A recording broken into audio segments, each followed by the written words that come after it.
बिहार विधानमंडल दल विरोधी दल के नेता आदरणीय विजय सिन्हा जी, बिहार के पूर्व मुख्यमंत्री आदरणीय तारकिशोर जी, हम लोगों के बड़े भाई और भारत सरकार के पूर्व मंत्री रामकृपाल यादव जी, राष्ट्रीय मीडिया प्रभारी संजय मयूख जी, प्रवक्ता अरविंद सिंह जी, अशोक भट्ट जी, घायल मधेपुरा लोकसभा के प्रभारी सरवन चौधरी जी और यहाँ पर उपस्थित तमाम मीडिया के साथी, ये आज जंगल राज रिटर्न था। जंगल राज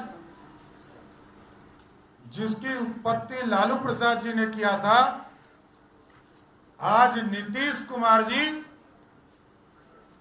और तेजस्वी यादव ने बिहार में जंगल राज रिटर्न किया। और जब से ममता दीदी के संरक्षण में नीतीश कुमार जी गए, तो आज बंगाल और बिहार की स्थिति सेम हो गई। वहां भी लोकतंत्र खत्म है और बिहार में भी लोकतंत्र खत्म करने का काम नीतीश कुमार जी ने किया। और मैं सीधा आरोप लगा रहा हूं, नीतीश कुमार जी और तेजस्वी यादव जी के चलते आज हमारे भारतीय जनता पार्टी के महामंत्री विजय सिंह जी की हत्या हुई। और मैं कई चैनलों पे देख रहा हूं कि कुछ डॉक्टर का बयान आ रहा है, कुछ भाई और कुछ सरकार के लोगों का बयान आ रहा है। अरे अभी पोस्टमार्टम हुआ कहां? पहले पोस्टमार्टम तो कराओ, तब तो पता चले। आपने हत्या किया है नीतीश बाबू, आपकी सरकार के गुंडों ने हत्या करने का काम किया है। भारतीय जनता पार्टी इसकी पूर्ण रूप से निंदा करती है और आपके खिलाफ आपने लगभग 1000 ऐसे कार्यकर्ता हमारे पूरे बिहार के हैं जिनके किसी के हाथ टूटे हैं, किसी को 14 टका पड़ा है, किसी के माथे में चोट लगा है। हमारी एक बहन मीना झा जी हैं जिनके हेड में इंजरी हो गया, इतनी लाठियां बरसाई गई। जनार्दन सिंह सिग्रीवाल साहब सांसद हैं, Y+ कैटेगरी के सुरक्षा में है, उसके बावजूद उनको पटना पुलिस ने मारकर उनको हॉस्पिटलाइज करा दिया। ऐसे हजारों की संख्या में हमारे कार्यकर्ताओं को पीटने का काम नीतीश कुमार की सरकार ने किया। ये लोकतंत्र की हत्या है। आप नीतीश बाबू ना 10 लाख नौकरी दे सकते हैं, ना बिहार में सुशासन कर सकते हैं और ना बिहार में भ्रष्टाचार को समाप्त कर पाए। अब तो आप संरक्षण देने वाले व्यक्ति हैं। 7 मंत्रियों का इस्तीफा हुआ भ्रष्टाचार के नाम पर, अपराधी के नाम पर। और आज उप मुख्यमंत्री से आपको हिम्मत नहीं है कि आप इस्तीफा मांग सकिए। नीतीश बाबू, इतना दिन खराब हो चुका है, बिहार की जनता आपसे हिसाब करेगी। कल भारतीय जनता पार्टी ने निर्णय लिया है, पूरे बिहार में हम ब्लैक डे, काला दिवस मनाएंगे और दिन में पुतला दहन भी बिहार में नीतीश कुमार जी का और तेजस्वी यादव का पुतला दहन भी करने का काम किया जाएगा। महामहिम राज्यपाल महोदय से हम लोग आग्रह किए हैं, समय मांगे हैं, विजय जी वार्ता उनसे किए हैं। जैसे ही गवर्नर साहब बिहार आते हैं, उनसे मिलकर भी एक डेलीगेशन मिलकर उनको पूरी जानकारी हम देने का काम करेंगे। साथ ही साथ विधानसभा में और विधान परिषद में जब 11 बजे दोनों सदन खुलेंगे तो सरकार से जवाब भी मांगेंगे कि आपने लाठी क्यों बरसाई। ये जानना चाहती है भारतीय जनता पार्टी। हम तो शांति से, हमने 1 सप्ताह पहले ही सूचना दिया था बिहार प्रशासन को कि गांधी मैदान से चलकर विधानसभा मार्च हमारा अभियान होगा। रास्ता हम लोगों ने बताया कि हम जो है डाक बंगला चौराहा होते हुए आएंगे। कोई रोक नहीं लगाया गया, कोई 144 नहीं लगाया गया, कोई सूचना नहीं दिया गया, कोई सूचना हम लोगों को नहीं दिया गया। इसके बावजूद हम लोगों पर लाठियां चलाने का काम नीतीश और तेजस्वी की सरकार ने किया है। और परसों के दिन पूरे बिहार में भारतीय जनता पार्टी के जिला अध्यक्ष जिला में और मंडलों में हम धरना देंगे। हमारे जो वीर साथी शहीद हुए हैं उनको श्रद्धांजलि भी देंगे और नीतीश कुमार के कुशासन के खिलाफ भी धरना देने का काम करेंगे। इसलिए साथियों, ये काला अध्याय था और इस काले अध्याय में हमारे एक वीर साथी हमको छोड़कर चले गए। ये हमारे लिए दुर्भाग्यपूर्ण है। हमारा साथी, हमारा परिवार, भारतीय जनता पार्टी का महामंत्री की हत्या नीतीश कुमार जी ने कराया, तेजस्वी यादव ने कराने का काम किया। धन्यवाद। आदरणीय विजय सिन्हा जी से आग्रह करूंगा।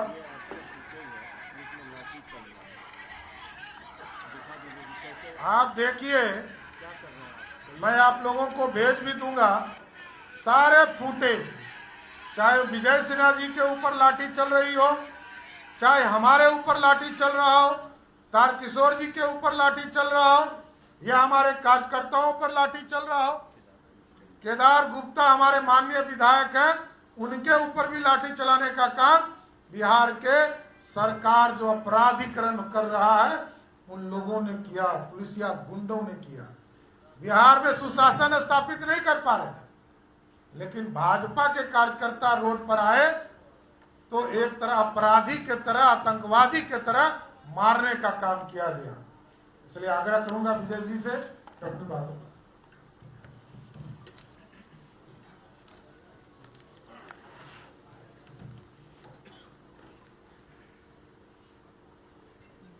आज बिहार के अंदर जिस तरह से बर्बरतापूर्ण ढंग से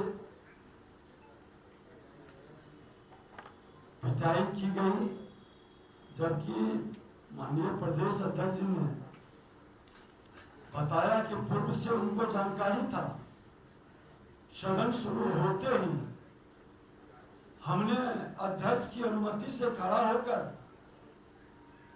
विषय को रखना चाहा। सदन के अंदर माइक बंद कर देना, कैमरा को हटा लेना। माननीय मेरे विधायक इस संदर्भ में जब कैमरा वाले से बात कर रहे हैं उनको मार्शल से बाहर कर देना, और अध्यक्ष ट्रेजरी बेंच के दबाव में किस तरह से सभी विधायकों को बेल से मार्शल से बाहर करने का आदेश देना, ये कहीं न कहीं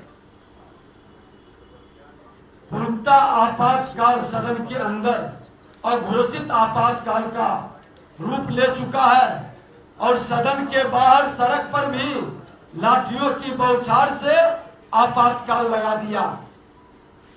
ये जंगल राज को हमने देखा है, झेला है, कितने लोगों का बलि चढ़ा, कितने लोगों का लहू बहा, कितनी माता बहनें विधवा हुई, नरसंहार।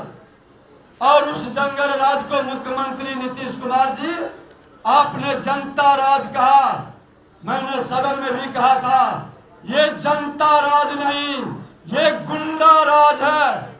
और इन गुंडों ने आज जिस तरह से हमारे कार्यकर्ताओं पर लाठी बरसाकर आज उनकी जान ले ली, कई लोग घायल हो गए, इसका कीमत चुकाना पड़ेगा।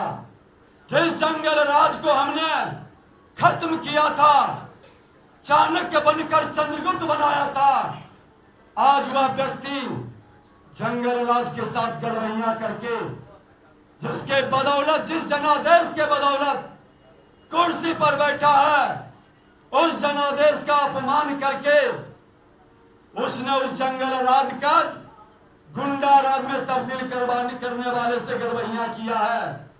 इन सब पर एफआईआर होना चाहिए, हत्या का। ये जिम्मेवार है। भ्रष्टाचार की बात सदन में न उठे, सड़क पर न आए, 10 लाख लोगों की नौकरी की बात, यहाँ के शिक्षकों, यहाँ के प्रतिभा को दमन करने की बात, क्या लोकतंत्र में विपक्ष की आवाज को इस तरह से दबाया जाएगा। सदन के अंदर और सड़क पर ये आवाज नहीं दबेगी। ये आवाज जंग इशारा चोर खजाना चोर की लाठी से भी बड़ा जवाब मिलेगा और ये आवाज हर गांव के गलियों तक जाएगा। इस सरकार को जब तक सत्ता से नहीं हटाएंगे तब तक लड़ाई जारी रहेगा। कल हमारे विधानमंडल के कस्टोडियन महामहिम राज्यपाल महोदय होते हैं। ये सरकार भ्रष्टाचार अपराध का संरक्षक बन चुका है। आज चार्जशीटेड मुख्यमंत्री पर कार्रवाई को नहीं करने के लिए, कुर्सी बचाने के लिए किस तरह से सदन के अंदर और सदन के बाहर ये घोर और लोकतांत्रिक व्यवस्था के तहत लाठियों की बौछार करके आवाज दबाना चाहते हैं। मैं उनसे मांग करूंगा कि वो एक्शन ले कार्रवाई करे।